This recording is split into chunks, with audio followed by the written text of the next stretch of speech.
can I just say, Vesta, you'd make a great lecturer. I mean, I'm a law student, I can barely count, but I was locked in for that. Look, I cannot rebut the case that in many instances the military does good for the people of this country in creating opportunities, in creating innovation. But that's for a certain portion of the country. And my argument is more focused on what it would mean in our democracy for us to say that our priority, or one of our top priorities, is military spending and increasing our defence.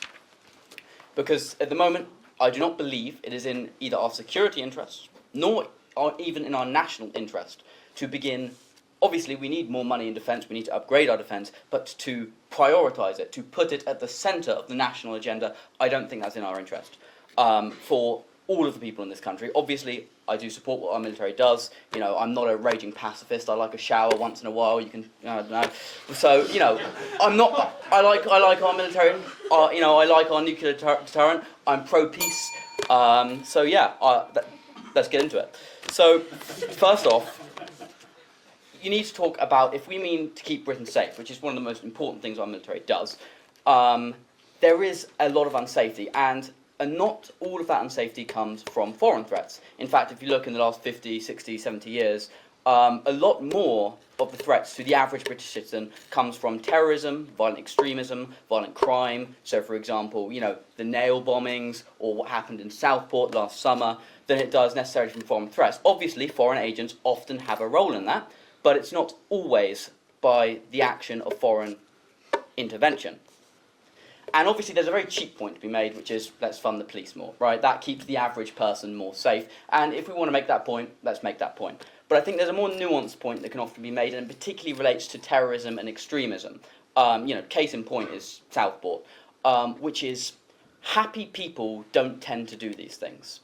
I don't know if you've seen that now infamous video of the Southport protester who's, you know, getting ready to get into things, and he takes a brick to a rather unfortunate region.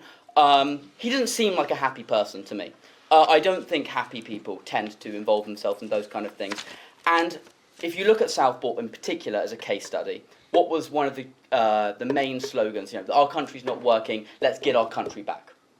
The fact of the matter is, we have, as the first speaker mentioned, we have a great many problems in this country. Things used to work in a way they don't anymore. Our welfare state in particular, the NHS, our education system, but housing, there are broad socio-economic problems facing this country, and a lot of the time that people facing those pressures turn towards violence, and in some instances turn towards extremism and terrorism in order to achieve some sense of relief or feel they're making an impact on their national narrative. So my question is not only, you know, I can't pretend I've got the silver bullet right here. You know, let's solve terrorism by putting 10 million more into the NHS. That's not going to happen.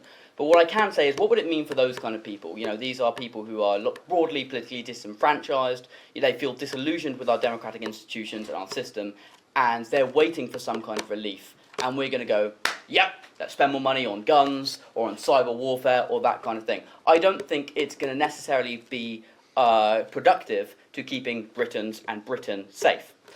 Also talking about soft power. Soft power is something very, very, very important in not just keeping Britain safe, literally, by maintaining our diplomatic institutions, you know, NATO that keeps us safe if we're ever attacked by a foreign agent, but more broadly in helping the British consumer, you know, trade deals, regulation, though, you know, this is the Durham Union, I'm not sure, maybe there's some people who aren't exactly in favour of regulation to the same extent that I am, but, you know, it's there.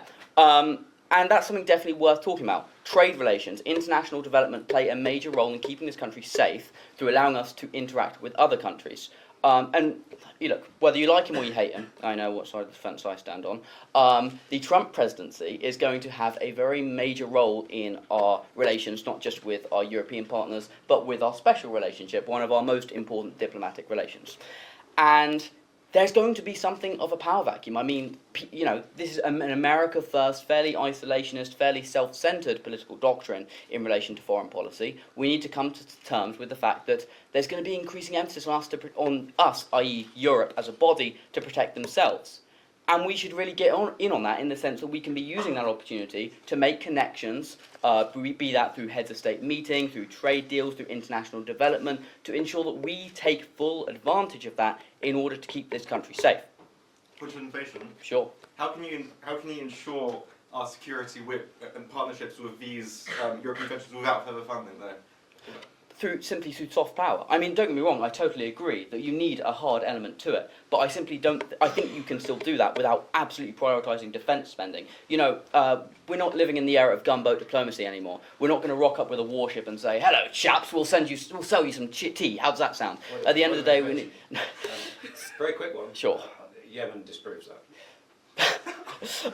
We sent gunboats to Yemen. This is true, but I think Yemen's the exception that proves the rule, I suppose. But yeah, at the end of the day, most deals are done through trade, and those are things that are beyond the realm of the military. And also, we can still have those things without prioritising defence spending. I mean, our first speaker has made an excellent point that we can improve our military capabilities without prioritising defence spending. We can even just improve our military without prioritising defence spending. And my case is we can also improve our soft power and our global outreach without prioritising defence spending. But another area in which we can improve our safety as a country is in achieving self-sufficiency.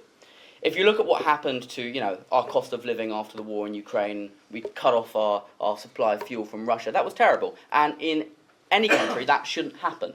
And there are ways we can go about that. You know, we can invest in domestic green energy. We can get involved in fracking. You look like you're about to puke.